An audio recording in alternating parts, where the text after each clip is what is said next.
வணக்கங்கண்ணா. வணக்கம்ண்ணா. ஈரோடு எஸ்ஐ டெக்ஸ் PS park only wholesale தாங்க. Minimum purchase 5000 ரூபா. இப்போ பார்த்தீங்கன்னா நம்ம நைட்டி கலெக்ஷன் பார்க்குறாங்க. இதில் 5 மாடல் வருங்க.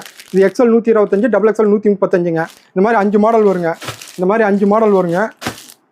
கிராண்டா இருக்குண்ணா. ஆமாம், இந்த மாதிரி கிராண்டாக இருக்குங்க. சொந்த தயாரிப்பேண்ணா? ஆமாங்க, சொந்த தயாரிப்புங்க. ஃபுல் அண்ட் ஃபுல் ஹோல்சேல் தாங்க. ரீட்டைல் கிடையாதுங்க. 125 ரூபா. 125 ரூபா. சைஸ் பார்த்துங்க, பெருசாக இருக்கும். சூப்பர். அடுத்து பார்த்தீங்கன்னா பனியன் கிளாத்துங்க. ஓகேண்ணா. இந்த சம்மர் ஸ்பெஷலுங்க இதெல்லாம். ஓ, சம்மர் ஸ்பெஷல். ஆமாம், லைக்ரா மாடல்ல. ஆமாங்க. அருமையா இருக்கு. இதெல்லாம் பார்த்தீங்கன்னா 125 ரூபா தாங்க. ஓகேண்ணா. இந்த மாதிரி மாடல் வந்து மாறிக்கிட்டே இருக்குங்க. மினிமம் பர்ச்சேஸ் நமக்கு மினிமம் பர்ச்சேஸ் 5000 ரூபாங்க. வியாபாரிகள் மட்டும் கால் பண்ணுவோம். ரீட்டைல்காரங்க கண்டிப்பாக கால் பண்ண வேண்டாம். மேக்ஸிமம் மினிமம் 3 கட்டு எடுக்கணுங்க. ஓகேண்ணா. இது பார்த்தீங்கன்னா அதுலேயே ஸ்பெஷலுங்க. Special quality. ஆமாம், ஸ்பெஷல் குவாலிட்டி. இது வந்து பார்த்தீங்கன்னா 150, 160ங்க. ஓகேண்ணா. XL 150, double XL 160. இதுலேயே அதே மாதிரி 5 மாடல் வருங்க. ஓகேண்ணா. இந்த மாதிரி மாடல் மாறிக்கிட்டே இருக்குங்க. மாடல் ஆமாம் ஆமாம். ஈரோடு எஸ்ஐ டெக்ஸ் சம்மர் கலெக்ஷன். சம்மர் ஸ்பெஷலா? ஆமாம், எல்லாம் நியூ கலெக்ஷன், நியூ மாடல். ஓகேண்ணா. நம்பி ஆர்டர் நம்பி ஆர்டர் பண்ணலாங்க. ஓகேண்ணா. ஈரோடு எஸ்ஐ டெக்ஸ் ஒன்லி. ஓகே.